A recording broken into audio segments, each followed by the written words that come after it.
মামু কি করুন গোবরা ইট হরাইতে শুনতে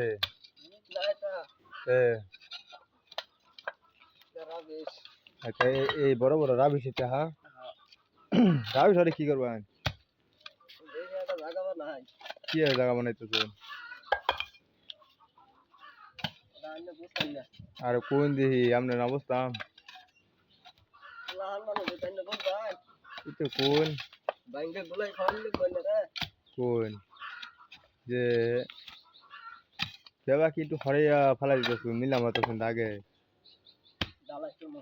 হ্যাঁ ডালাই করবেন ডালাই করবেন কি বাথরুমের বাথরুম করবেন নাকি হ্যাঁ আচ্ছা আচ্ছা